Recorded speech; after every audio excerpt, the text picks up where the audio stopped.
영적 방종에 대한 경고. 누가복음 10장 20절. 귀신들이 너희에게 항복하는 것으로 기뻐하지 말고. 그리스도인 사역자들에게 올무는 세속이나 죄가 아니라 영적 방종입니다. 우리가 살고 있는 이 시대에 종교적 유행이나 흐름에 취해 영적 성공에 눈독을 들이는 것입니다. 절대로 하나님의 인정을 받는 것 외에 다른 어떤 것도 추구하지 마십시오.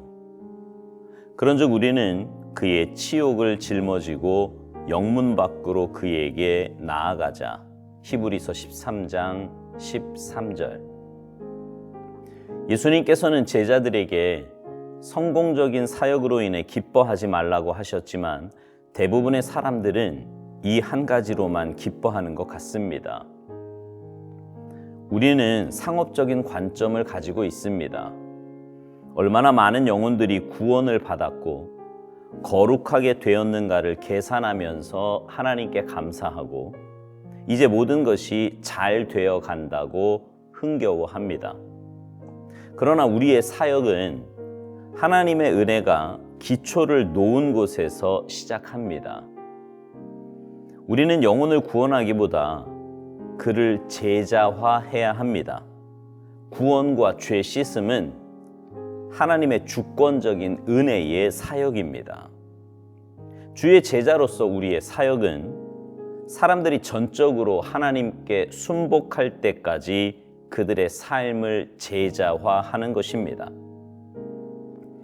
하나님께 전적으로 드려진 한 사람의 영혼이 주의 영으로 단순히 각성된 수백의 영혼보다 더 가치 있습니다. 우리는 하나님의 사역자로서 영적으로 우리와 같은 자들을 재생산하는 것이고 이것이 우리가 주님의 사역자라는 것을 증명하게 될 것입니다. 하나님은 그분의 은혜로 우리를 표준적인 삶으로 이끄실 것입니다. 우리는 다른 사람들 안에 똑같은 그 표준을 재생산할 책임이 있습니다. 사역자가 하나님 안에서 그리스도와 함께 감추어진 생명으로 살지 않는다면 그는 주의 영이 함께하는 제자가 되는 대신 잔소리 많은 독재자가 되기 쉽습니다. 우리 중 많은 사람들이 독재자들입니다. 우리는 사람들에게 명령을 내리며 공동체에서도 명령합니다. 예수님께서는 결코 그런 식으로 명령하신 적이 없으십니다. 주께서는 제자됨에 대해 말씀하실 때마다 언제나 만약이라는 말로 시작하셨지 반드시 뭐뭐 해야 한다라는 식으로 강요하지 않으셨습니다. 제자가 되는 것은 강요가 아닌 선택입니다.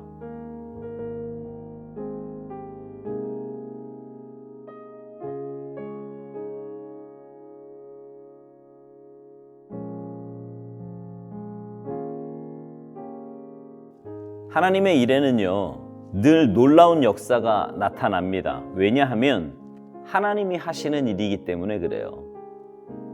그런데 하나님의 일을 하는 사역자들이 자칫 잘못하면 자신이 그 일을 한 것처럼 착각하기가 쉽습니다.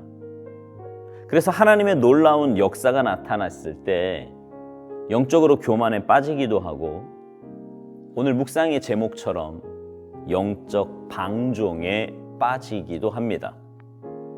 하나님의 놀라운 일을 본 사람들은요, 누구나 감탄할 수밖에 없고 인정할 수밖에 없습니다. 그 영광은 고스란히 하나님의 몫입니다. 하나님이 하셨기 때문입니다.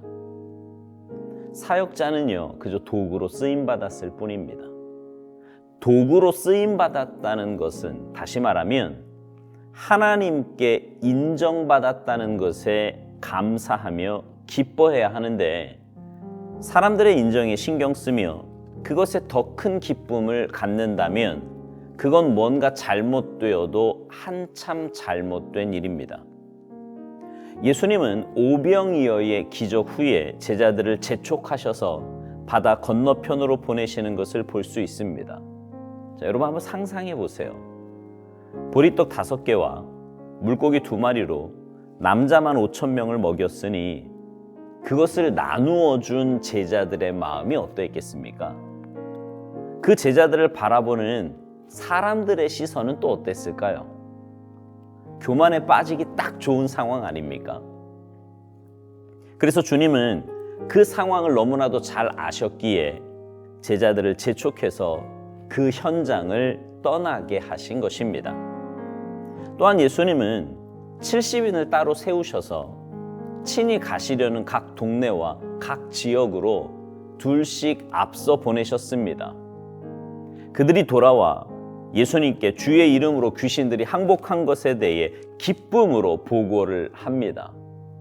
그때 주님은 귀신들이 항복한 것으로 기뻐하지 말고 너희 이름이 하늘에 기록된 것으로 기뻐하라고 말씀하십니다. 사역 자체는 하나님이 하신 일이니 그것에 너무 마음이 가 있을 필요가 없다는 말이지요. 오스왈드 목사님은 이 부분에 대해 이렇게 꼬집습니다. 사역자들이 상업적인 관점을 가지고 있다고요.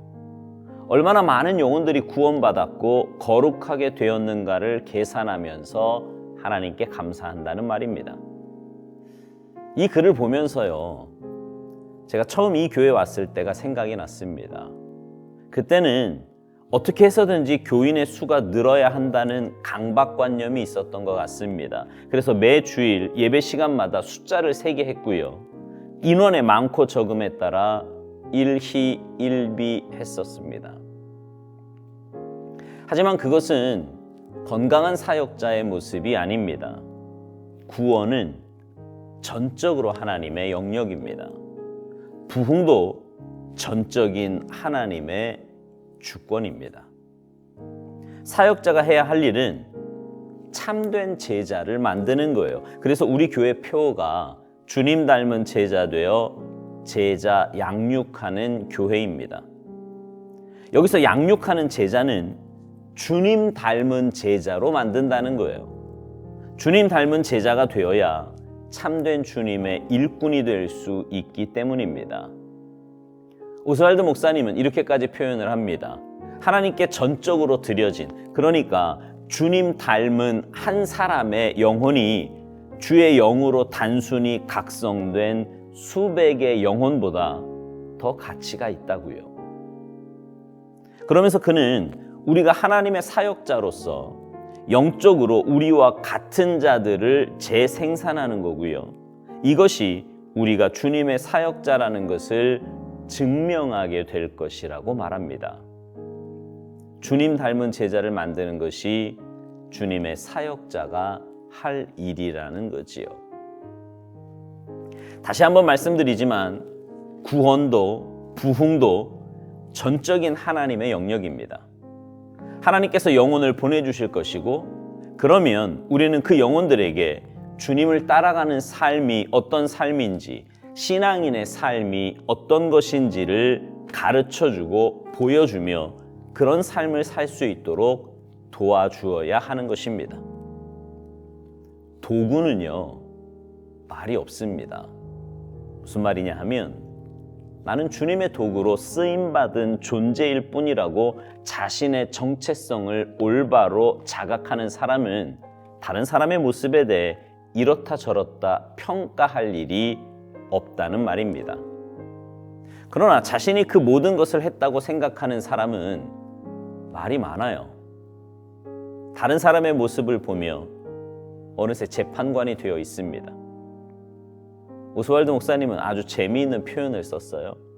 사역자가 하나님 안에서 그리스도와 함께 감추어진 생명으로 살지 않는다면 그는 주의 영이 함께하는 제자가 되는 대신 잔소리 많은 독재자가 되기 쉽다고 말합니다.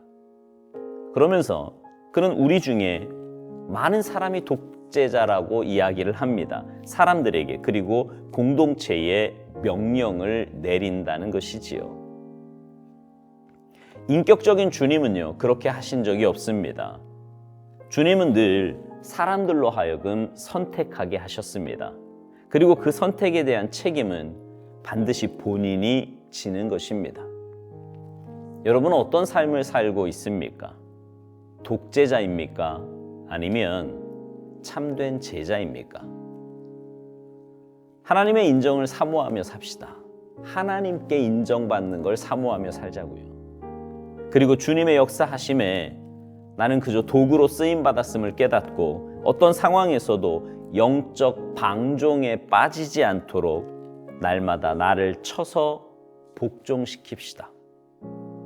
그래서 주님 닮은 제자로 주님 닮은 제자를 양육하는 참된 주님의 제자가 모두 되시기를 주님의 이름으로 축복합니다.